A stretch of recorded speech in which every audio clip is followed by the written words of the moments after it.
And we are live. So hi everybody. This is Emily Birds here from the NSCAA, and we are live for our first 30 Under 30 live chat. I am the marketing coordinator of the NSCAA, as well as the 30 Under 30 program liaison and your host for today. With me today is our alumni moderator, Kat Benton of Sporting Kaw Valley in Kansas. We're glad to have you on. Hi, Kat. Hi, how you doing? Great. And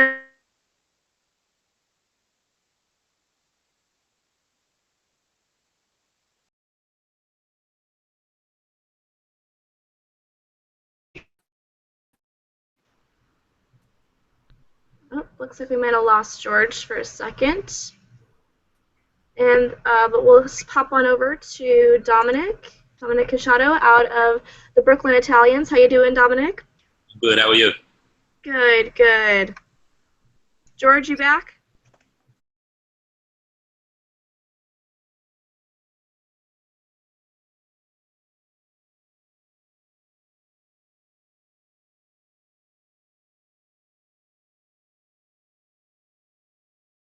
Take it away. So, Kat, let's get this started. Thank you. Well, I'll have Dominic go ahead and start this one out. We thought this topic was pretty important to mention because it's such a particular situation with youth and college game, and we'll just start kind of definitionally. What is managing to you, Dominic? For me, Kat, it's really about people.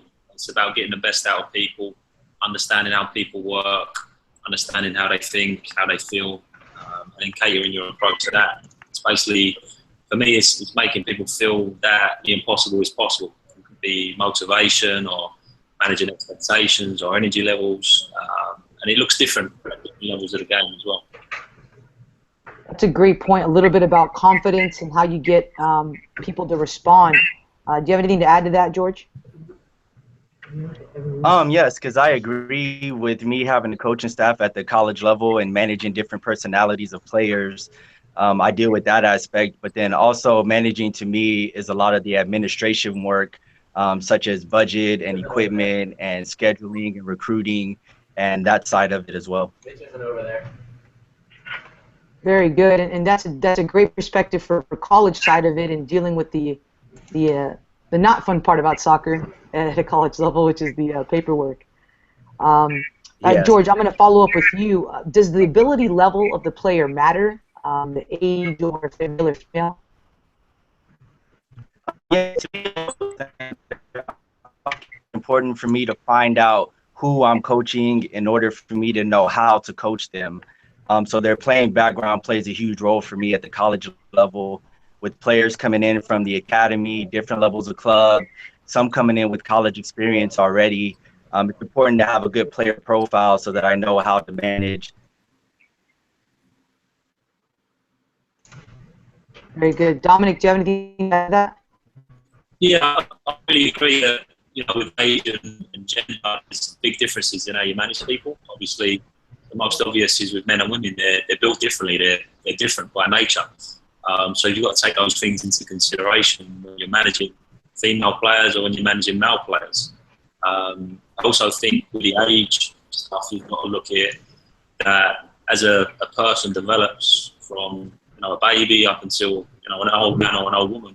They're going through different dilemmas and going through different problems at different stages of that development. So for the youngest kids that you coach, it may be they're learning to socialize, they're learning to make friends, and that's important to them. They're learning to have fun, they're learning to enjoy the game, so you've got to put that at the forefront of your management.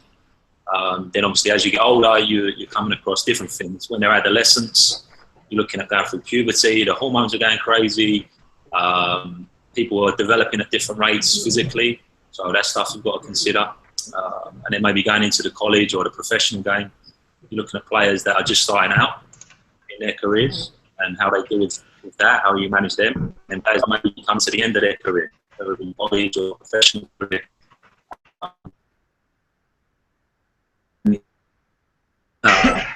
Into another profession.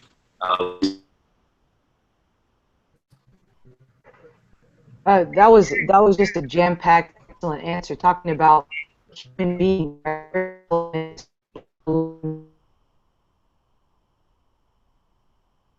male's team, there's some things that are occurring that you have to deal with as a coach female. At one time she came out, forward, interesting, she's dealing with life after playing at the highest level. So your sentiments, there's a lot of things there in terms of managing person, male or female, and stages of their life that were really great points, Dominic. We're going to follow up here. How do you manage, and I'm using that word specifically, individual versus group dynamics, whether it's your coaching staff, Dominic, as a DOC, or George, you coaching men and having a staff to deal with as well as your own players? Yeah, it's an interesting one. I think for me as a DOC, obviously I'm overseeing other coaches. So then you've got coaches that are looking after the youngest kids, you've got coaches that are looking after the oldest kids, and we also have a first team, so then you've got coaches that are looking after men, really. So that can really look like 3 different games, with the youngest kids. The focus for us is more about having fun, making sure the kids are enjoying it and making sure they're loving the game. So the management there as a group may be more session management, making sure the kids are staying focused on the task at hand, making sure that they're engaged, making sure that their behaviour is under control. That may be a lot of it with the youngest kids, which I'm sure a lot of people have experienced. And then, in terms of individually, you have to know what makes each person tick, right? So sometimes people need an arm around them, sometimes they need to be yelled at, sometimes they just need a few words of encouragement. So I think if you're working with a group, the standards and the values for the group must be high and they must be held accountable. People must be held to the same standards. But then within that, you have to treat individuals differently because at the end of the day, they're different people, and people think and act and feel differently depending on the situation. So I think a lot of it comes down to your emotional intelligence in how you manage individuals and how you manage groups. What's been your experience at the college level, George? Well, I definitely have to agree. It's a lot of the same things at the college level. And for me, I run the men's and women's program. So there's no way that I could just treat every situation the same. So when it comes to managing, we definitely like to have a detailed set of routines, but then to also have flexible strategies within that to be able to adapt to evolving situations. So that allows us to have our program, but then I can also handle situations and individuals differently throughout that, so that we're not staying the same. The managing, I also like to learn from the past. So I never want to put myself in a situation to where if I made this decision this year, then next year I have to keep it if the same situation arises. And I guess in the college level, we deal a lot with discipline and making sure players are focused and staying on the right track. So managing players individually, it does play a big important role for us. Very good. We're gonna move along here a little bit on the questions, guys. So talking about the modern game, so maybe not specifically something, everyone's got role models and everything. So coaches or managers in the modern game that you look up to, you emulate, you admire, and why? We'll start with you, Dominic. I think there's a lot of people you can look up to and admire. I think obvious ones, you're looking at, Guardiola's, Mourinho's, people like that, who are kind of at the top of the profession. I think one of the reasons people like Guardiola is he's a bit of a romantic. His team's always playing this attractive style. He seems to be quite pure. He seems to have a real love for the game. He never really criticises referees. He's kind of a great example for young coaches, I think. But then I think if you look at people working at the top level of the game, you can take things from pretty much anyone. But there two would stand out to me is Mourinho and Guardiola. I know they just played at the weekend, so maybe that's fresh in my mind. Maybe that's why I picked them. There two. I like the guy at Tottenham at the moment as well, Pochettino. Seems to be very good at getting a young squad, influencing the way they play and the way they think and the way they behave. So if you watch the way they press or watch the way they build out the back, it seems very well rehearsed, very fluid. George, what about you? Yeah, similar. The coaches at the top level for me, I look towards Mourinho just because of the relationships that he's able to create with his players and the way they speak about him, even after transferring on to other teams. I definitely look towards Alex Ferguson for his ability to lead with class at such a high level, but then also his ability to do it for such a long period of time. It's a tremendous amount of leadership skills. And also, as of late, working just in the American game, I try to find some coaches that are influencing the American game and pushing it forward, since that's my goal. So there's a lot of coaches out there in America that coaches can look up to, such as Dr. David Carr, that are really influencing the American landscape, since that's where I'm working at. Definitely trying to find coaches at the top level abroad, but then also coaches that are here in America doing it, because we kind of share the similar players and culture and the landscape of the coaching. Absolutely. Um, so we're always evolving. I think managing and coaching has evolved from, rub some dirt on it and get on the field to, recovery and regen sessions and things like that. So this next question is kind of your creativity with it. We'll start with George on it. Any future issues that you see that may arise that might manipulate that boundary between becoming a coach or a manager or both? Yes, definitely. And this is something that I've probably been tossing around in my brain for a few months now.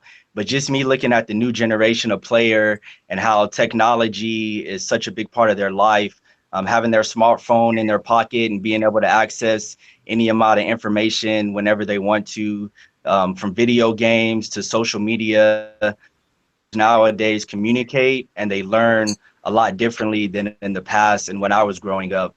So I think the biggest issue is going to be, how do coaches adapt to that in order to have effective coaching practices when players are so much different and the generations are changing so quickly, just because of technology and the digital world.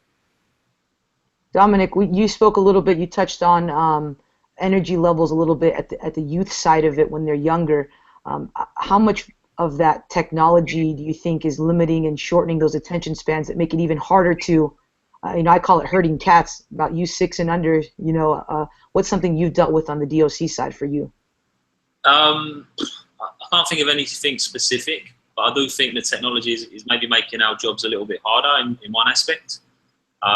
Just because kids and young players these days, they have so many other things that could capture their attention. So as coaches, really, you've got to be on your A game every time you meet with your players to make them beg their parents to take them to practice. Because if you put on an entertaining practice that keeps them engaged, it's fun, they're sweating and they want to come back for the next time, then they'll put down the PlayStation or the iPad or whatever, and they'll come back to soccer. They'll keep playing soccer, and that'll be their number one choice, which is hopefully what we can produce it. Right. George, coaching or managing, not that they're one and the same or not that they're exact opposites, but which is more important? For me, at this moment, I'd be hard pressed to pick one over the other. Definitely, I'll always hang my hat on my ability to coach on the field, the technical, tactical, and physical aspect of it. But this year, I have to say that I feel like the success of our programs is due to a lot of the management decisions I've made over the off season and during the summer, and the way I've handled personalities throughout this season already. So I've seen that coaches can win just by managing very well, and that coaches can win by coaching very well, but that tends to be short-term success. And I think in order to have long-term success, whether it's in a collegiate program or at a club or at a high school, you have to be able to have both of them and manage very well, but then at the same time be able to coach very well on the field. Collegiate level, for sure, you have to have both. They go hand in hand.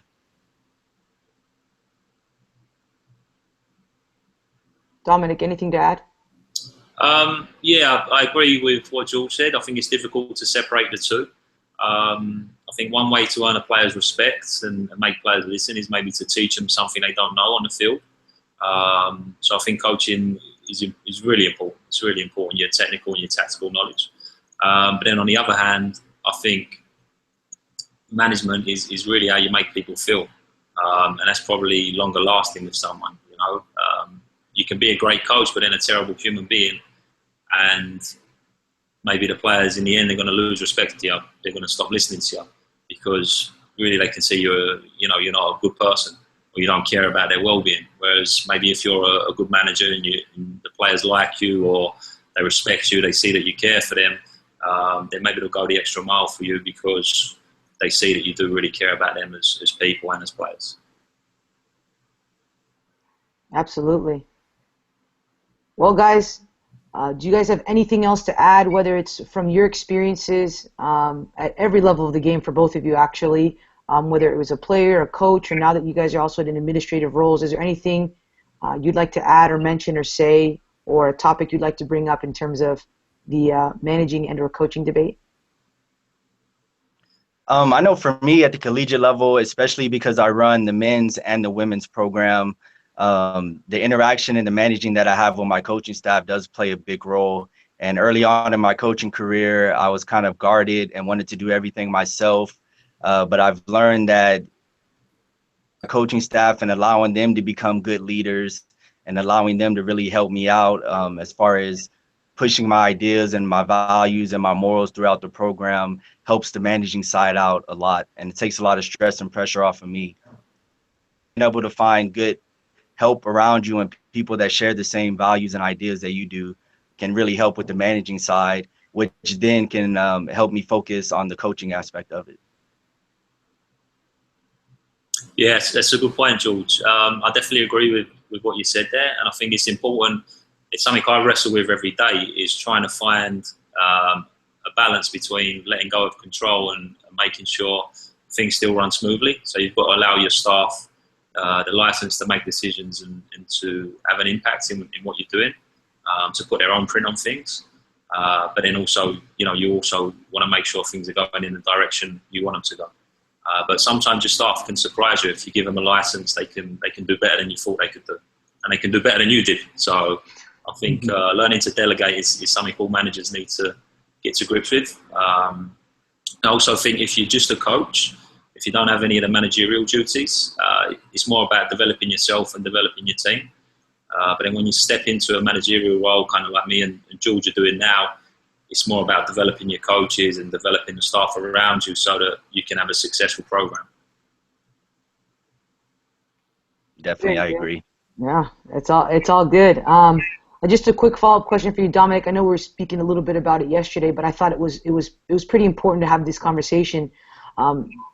As a DOC and coming up with a curriculum and a philosophy and playing style for your club, how vital or integrated do you think it is, or important to bring up the conversation about management of those players in terms of nuances, the day-to-days, dealing with those things like you mentioned, personality, game management of 12 to 14-year-old girls, and sort of that conversation we had yesterday. Can you touch a little bit on that? Yeah, I guess we were speaking really about people, right? About how different people work, how they think. So what we do a lot of is we'll have meetings with age groups, coaches. So we'll take the coaches from U7 to U10 because they'll be going through a lot of the same stuff, and we'll talk about what to expect at each age group. Then from U11 to maybe U13, we'll have another group, and we'll talk about the things to expect there. And then it'll be sort of from 14 and above, different things that kids are going to face there. So it's really about, obviously the tactical and technical content is important, but then looking at things that may be going on outside, whether it be growth spurts or, different things like that the kids are going to be going through. Okay. George, you're not going to get off scot-free without a random question from me. So we spoke a little bit earlier today actually about the fact that you have a lot of international players and you rapport with them. How is that, all the fun I-20s and maybe some language barriers a little bit. How is that relationship with coaching and managing with some of those international players coming over? Yes, it's a very interesting situation because we are fortunate to have a lot of international players, as you can see from the wall behind me. And it starts with, I guess, just ensuring parents that I'm going to be able to take care of their players when they're halfway across the world. That's the first thing, is just ensuring that we have a program that's going to take care of the student athlete and provide them with all the opportunities necessary. And then it's tough as far as managing personalities, because every player is going to have a different cultural background, and they're going to come in with different needs and different expectations of the program. In that, I do have to wear a lot of different hats, and I'm very involved with my players, and I'm very in tune and to their emotional needs and even their physical needs, whether they're sick or they're just getting tired. And also with me, homesickness comes into play a lot. Every player gets homesick, whether it's in the first week or two, but then you may catch some on the tail end to where they go throughout the season and they start to get homesick that a week or two before they have to go home.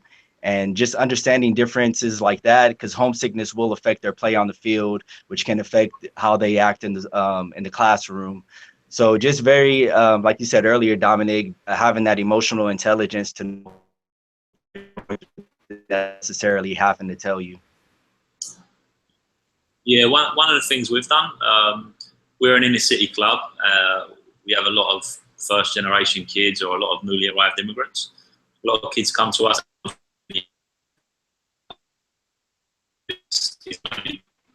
Just pick up a couple of words, maybe how you do it in Russian or Italian or Spanish, or make sure there's someone on staff who speaks those languages, just to make the player feel a little bit more comfortable when they do arrive, and just kind of help break down in barriers, show them that we do care, because I think that goes a long way for someone who's really uncomfortable in a new country or with a new language, with new people around. Well, guys, I mean, if there's nothing more to add for today, I mean, I think it's been a solid discussion. You both are obviously very eloquent and well-versed in your areas, and, you know, the 30 Under 30 program did right in having you guys be on here. So, you know, thank you, Emily. Thank you to the NSCAA, and this has been great. Thanks, guys. I'm so glad you could all be on today. Thanks to all who tuned in to watch. A shout out to our NSCA president, Amanda Vandervoort, who tuned in and is loving what we're talking about. So we appreciate all your insights. I think it was a great discussion today. And I'm looking forward to the day we're going to have this year with this group. I'm really excited. So we hope you'll all be back October 12th for our next live chat. And thanks to all, and hope you have a great rest of your week. So bye, guys. Appreciate it. Thanks, Emily. Bye, guys. Thank you. Thanks, bye. Bye.